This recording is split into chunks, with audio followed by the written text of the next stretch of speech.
planet Pre, home of the Stratos, King Afusta and Queen Tella celebrated the arrival of their first children, the gift of triplets. Each son was born with the royal birthmark, a brown, upside-down triangle. Carlo had the mark on the back of his left hand. Carpo had the same mark on his right calf, and Carmo had it on the back of his neck. The kingdom loved the royal family, and they watched as the babies were presented to the court. The planet Pre was alive. The planet was fed by a mighty energy source called the Stone of Time, which gave the Stratos the ability to go back in time or to glimpse the future. The powerful stone was kept safe in the king's hands. It was protected by the Stratos army, who were commanded by General Prass. But the general was blinded by a dark desire for power. He was determined to find another stone in order to become king himself. For many years he used asteroids as a weapon, his own masterpiece of destruction, to obliterate entire planets. He traveled to many civilizations and demanded a Stone of Time. In all his efforts, he had not yet found what he needed, and he never left survivors.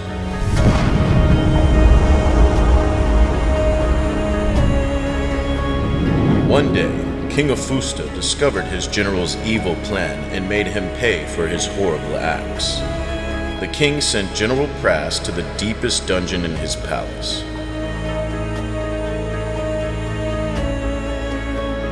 King Afusta recognized the danger of keeping the Stone of Time on Pre, so he split the stone into 3 parts, dividing its power.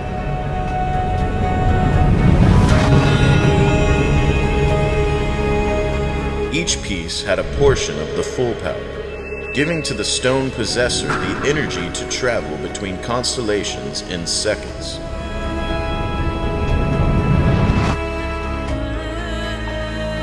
When the triplets were old enough, Carlo, Carpo, and Carmo became the new guardians of the treasure. The king sent them each to a far edge of the universe.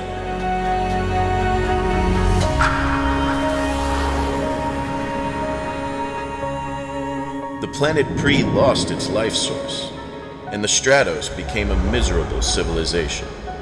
The forest dried and disappeared like dust, and the precious animals ran out of food and became extinct. Pre was now a planet with one side burning hot and the other icy cold. Stratos survived with the creation of machines that were crawling in the middle of both kinds of weather, keeping the entire civilization on the edge of the perfect temperature.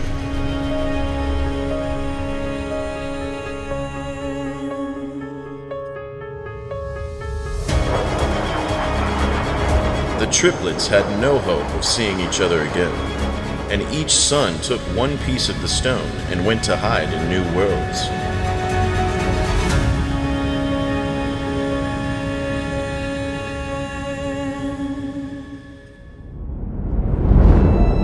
Carlo arrived at the peaceful planet of Nerbia. There he taught love and kindness. Carpo arrived on a planet called Earth, and he influenced the dawn of its civilization with politics and religion. Carpo landed in a world called Holmer, but he found that it was already consumed by evil, rage, and envy.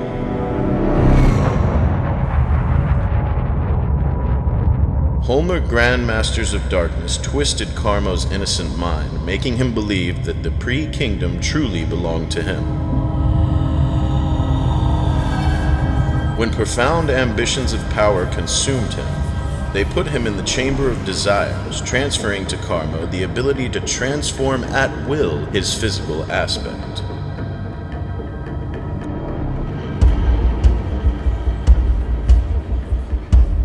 Carmo and the Holmer's army descended on the Stratos kingdom and threatened to destroy Pre. He demanded the release of General Prass and to know the location of the other 2 pieces of the Stone of Time. King Ufusta and Queen Tella gave into his demands, hoping to save their kingdom. Carmo and his army set off for Nerbia. He transformed his physical appearance to look like King Ufusta. Carlo was surprised by the king's visit, but welcomed the reunion with his father, offering him a celebration and a feast. Carlo took his father to the Chamber of Treasures when he asked for the location of the stone. As soon as they entered, his disguise as the king disappeared, revealing Carmo's face and body. Carlo saw that his brother's soul was consumed by evil and tried to stop him, but he failed. Carmo and the army left Nerbia with the stone fragment, and General Prass used his weapon to destroy the entire planet.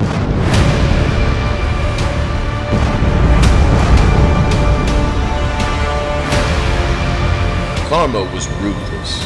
He used the same strategy to trick his brother Carpo on the planet Earth. Carpo was considered a deity among the Egyptians. When Carmo arrived, he received his father the king by offering him a celebration and a feast. To further show him honor and respect, he prepared a pharaoh bath, with rituals reserved only for royalty. Every aspect of Carmo was like the real King Ufusta. His walk, his voice, his laugh, his stories, all seemed familiar to Carpo, who had left his parents years before. As Carmo entered to the warm water, Carpo recognized the birthmark on the back of his neck and immediately warned the pharaoh that the visitor was an impostor. The pharaoh quietly prepared his army for battle. Carmo asked whether the stone fragment was safe. Carpo and the pharaoh invited him to visit the vault, which led him into a tunnel where the army was approaching. Realizing it was a trap, Carmo captured the pharaoh and changed his disguise. When the soldiers arrived, they saw two pharaohs, both shouting the order to shoot the other. The army was confused until one of the pharaohs took a knife and sacrificed himself so that the military could destroy the monster.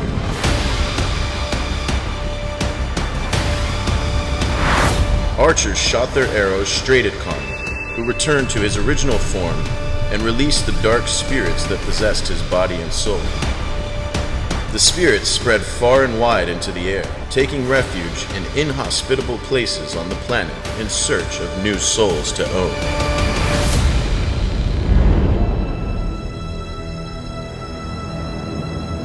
Carpo fell to his knees in front of the pharaoh's dead body, and with the same knife cut the palm of his hand. He let his royal blood drip onto the pharaoh's chest, waking him from death.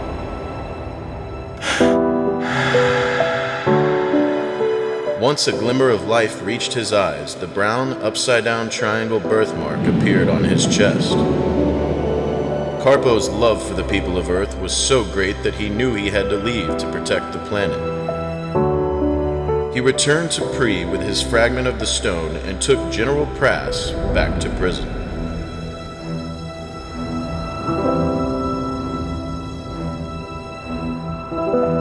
The pharaoh destroyed the rest of the fragments by melting them and blending it with the dissolved metal of the knife that contained the blood of the Stratos and the humans.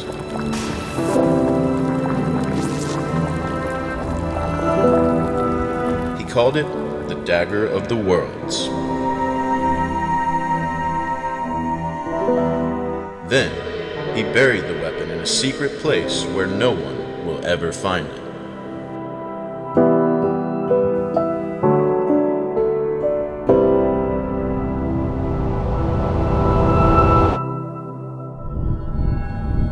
Hyperterra.